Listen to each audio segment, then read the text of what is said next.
welcome then to the first ever Breaking Lines podcast here in association with Bolton FM Sport and Trotters Talk EFL. I've actually got a Trotters Talk EFL guest, of course, one of my co-presenters from the show on a Thursday, midweek FANalysis, Bob McClellan, to join us for England FANalysis, Euros FANalysis, and a bit more football stuff too. Welcome, Bob. Yeah, cheers for having me on, Alan. It's a pleasure to be on this first episode of the Breaking Lines podcast. Absolutely, and don't forget, Bob, we were together last week, breaking lines in Fuerteventura, breaking the lines of travel, enjoying ourselves, talking all things Euros. But we didn't have a microphone with us on holiday, unfortunately. So all of our thoughts have been saved up for now. So you're going to get the best and most juiciest opinions and analysis from myself and Bobby right here on the Breaking Lines pod. Indeed. So, Bobby, there's only one place to start, and it is, and when I say last night, I mean when you're listening to this, it might not be last night anymore, but we are talking about Sunday against Slovakia, England versus Slovakia. For me, one of those performances that I can't say I wasn't expecting. I know you've obviously spoken about, your lack of desire sometimes to maybe get excited about England, or that lack of excitement that I remember having, and not to patronise you with the age you are, but when I was your age and just before that, for those that don't know, Bobby is 19, I'm 30, so is Danny Rowe from the show as well. But when I was 19, Bob, I'd completely fallen out of love with England as well. And it was only until the 2014 World Cup that I started to actually think, you know what, under Roy, we might actually get something done again with the squad of players we've got and with the type of players that he was selecting. We fast forward 10 years. Yes, the squad's miles better. There's so much more talent. There's so much more raw ability in the squad, so much youthfulness and athleticism. But now I believe the players are being tied up by the man right at the top. What do you think, Bob? Yeah, I can only agree. I think yesterday summed it all up. It's exactly what we expected to happen yesterday. I think we kind of expected to win the game. I don't think we deserved to win the game, but the performance was exactly as you'd expect, and what we've seen for the last three games. In fact, we've won just in 90 minutes. We've won just one, and there were 4 games in the Euros. Then 4 games being Serbia, Denmark, Slovenia, and Slovakia, and to win just one of them isn't really good enough at all. And each and every one of those 4 performances have been a carbon copy of the previous one. Absolutely. I mean, you look at the sides that we've played there. You just mentioned to myself, Bobby, we played Serbia first. It was always going to be a tough game. You look at the front two, they've got Mitrovic, Vlahovic. They've got Milinkovic-Savic as well, playing as a 10, hybrid centre mid. The thing about Serbia was that we were always going to see what teams were going to try and do to us in a game like that. They're going to try and sit low. They're going to invite you onto them. You're a Bolton fan. I've commentated on Bolton. I've analysed Bolton. We both have for years now. You know what you've come to expect from your side. Although it's attractive, easy on the eye, its intentions to be front-footed. You as a football fan, you could be guilty of becoming arrogant to think that teams are just going to turn up at your ground or turn up against you and let you do your thing and play how you play. The reality of football is that there's 2 teams playing in a game of football, and the opposition are there to stop you. And Serbia were there to stop us. And quite frankly, although we were better in that game than we were in any of the other 3, in my opinion, the only player really that was able to do his work was Jude Bellingham. And quite frankly, he was that much more involved than anybody else that it ended up costing him in the next 2 group games, in my opinion, fatigue-wise. And the fact that, he just wasn't maybe doing his job as a 10. From that, we didn't learn anything. Against Denmark, probably should have lost. Against Slovenia, again, from what we saw of that game when we were in the sky flying home from Fuerteventura and having watched it back, we were like luster. It looked like a 3rd game of a group. And then again yesterday, we were made to pay for lapses in concentration, poor turnovers, slowness in transition, and quite frankly, the fact that we just haven't put the ball in the net enough, Bob. Yeah, and I think that's where it comes from. The total lack of creativity almost. And we didn't have a shot on target until that Bellingham overhead kick in the 95th minute yesterday. We had a Rice shot that came off the post, and we obviously scored the offside goal, which doesn't go down as a shot on target. But for it to be 95 minutes for your first shot on target against, no offence, but a team that we should be beating in Slovakia. It's really not what you're looking for with this England side, which you could argue pretty easily it's talent-wise the best England side we've ever had, with 3 Premier League winners in there, a Champions League winner, 2 players that were runners-up in the Premier League this year. I think you can pretty convincingly argue that talent-wise this is the best England side we've ever had. Yes, absolutely. And I saw what was the original golden generation. You've probably seen stuff yourself, Bob. I know you're a huge football fan. You're a good pal of ours. And obviously, you're a huge football enthusiast. You've got to go back. You've got to look at the Beckhams. You've got to look at the Gascoignes. You've got to look at the Michael Owens. Michael Owen was a phenomenon back in the day, Bobby. He was almost, well, he was getting what Bellingham's getting now, as David Beckham was too back in the late 90s, early 2000s.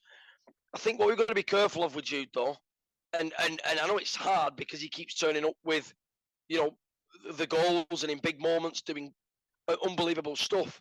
But what we've got to be careful of with Jude is that we don't keep poking the bear, because as he's already shown, he's not going to take what Beckham did. He's not going to take what Owen did.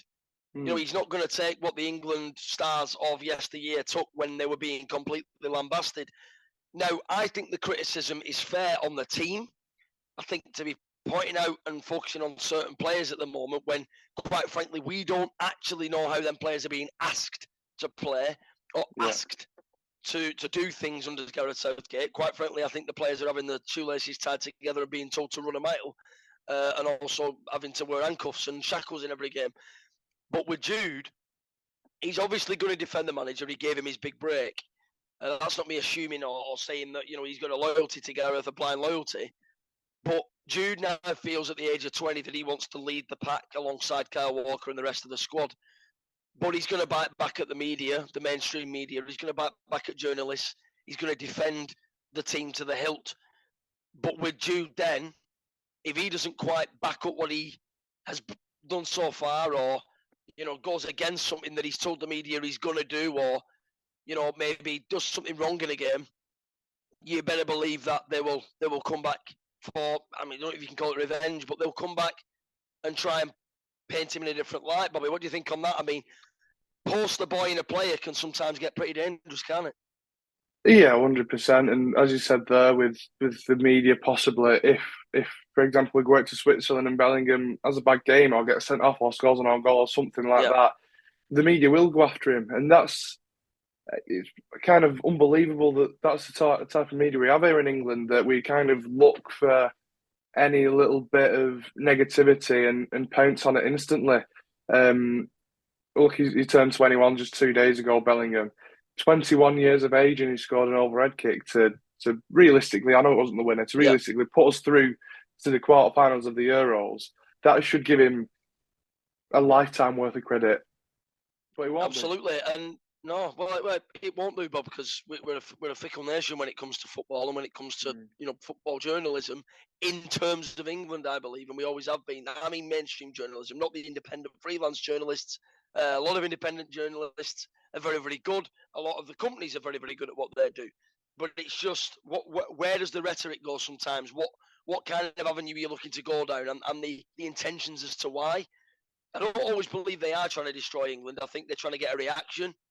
But sometimes when you've got passionate players like Jude is, like David Beckham was, but maybe didn't show because he maybe didn't have the internal intrinsic strength at that moment in time with everything else that he was dealing with off the pitch, as you've seen on the documentary, to eloquently portray what he actually thought. We need to protect Jude. Jude Bellingham yesterday, 105 minutes, Bob, 1 goal scored, passing accuracy 86%. Now, I stay away from passing accuracy, as you well know, because we don't always know where them passes have gone. And from Jude this summer, not too many of those have broken lines into Harry Kane's feet, or into other players' feet for that matter. Top speed 32.8k, which again, take it or leave it. If a player runs 2 kilometres an hour and he scores a goal, doesn't matter if you win the Euros with that kind of speed or not. But I get why it's in there. Distance covered though, 12.4 kilometres, Bobby. Now that's massive. 105 minutes, taken off at half time and extra time. he does cover some miles, the lad, doesn't he? He does cover some miles, and you've seen the jokes. You know, Kante, Bernardo Silva, other players, just to name a few of them. You know, the majority of Earth is covered by water, the rest is covered by Jude Bellingham. Now, 12.4k in a game is the kind of distance you want to be seeing at this stage in a tournament to set the bar for everybody else. But still, saying that, not enough energy in midfield from the collective for me to win the ball back early, transition quick, get up the pitch, and be more exciting in the final third. Yeah, however, I think there was more energy in the midfield this time than in the previous 3 games, and I think that is down to the inclusion of Kobbie Mainoo. I think especially earlier on in that first half, you could see what he was bringing, that Trent or Gallagher didn't. The kind of eagerness to take on a man and play the risky pass that a lot of players have been almost not necessarily too scared, but or just haven't done. He was taking them passes and like you said, breaking lines. His previous 2 players in Trent and Gallagher hadn't done previously so in this tournament. Absolutely, and that's the difference for those that don't really get stuck into football terminology. You know, playing between the lines is very different to breaking lines. Playing between the lines means that you play your football between the opposition, you know, attack and the opposition midfield and their midfield and their defence. And it's what you do in there that can be key to then unlocking, you know, that next phase, which becomes the line breaking pass, which gets you through, you know, 4 of their midfield or 3 of their midfield or however many men may be in midfield if they're playing a setting 2 and gets you up the pitch. There's nothing more satisfying as a growing football fan now, you know, as I'm getting older and I'm understanding football more, and obviously it becomes part of our job, Bobby, and, you know, it's a huge passion project of mine, football, that when you see a line-breaking pass that is executed as a result of 3 or 4 very, very good, eloquent, forward-thinking passes prior to it, and you see the ball go through a midfield 2 or split a left midfielder and a left centre mid, or you see it split the holding midfielder and the left or right centre mid, and you see the reaction of, now we've got to turn around and go and get this ball back. Yeah. And it's done with a front-footedness to it, and then the player that receives it picks up the ball on the half turn or with his back to the player and spins off and goes. That sometimes is more satisfying than a goal. I know that might sound mad to people, but because you're going to see it more and more, the more and more goals should come from that, because the key part is, if you win the ball back and they weren't meant to give it away, that's the perfect time to transition quick and break the line. If you win the ball back from a tackle, again, the same principle, you know, should be adhered to. And if you back yourself, like Jude did a few times and Kobbie did yesterday, to break the line with a pass that is 70-30 against you, but that you just have full belief in getting there because of what might come next, that for me is exciting, Bobby. 100%, and as I said, it's something that we haven't seen so far this tournament, and something that this team offers. It's not just Kobbie Mainoo who can offer that. Almost each and every one of those players on that pitch can offer those line-breaking passes, those 70-30 passes. And I think we actually looked better yesterday when we were in the tight spaces and when we were in the final third and it was packed with Slovenia players, and we kind of had to think on our feet and got 1-2 touch passes. That's when we looked better. When we had a lot of time to think what on the ball, for example, the defenders, when Walker or Stones was on it, we were switching off and the movement was minimal.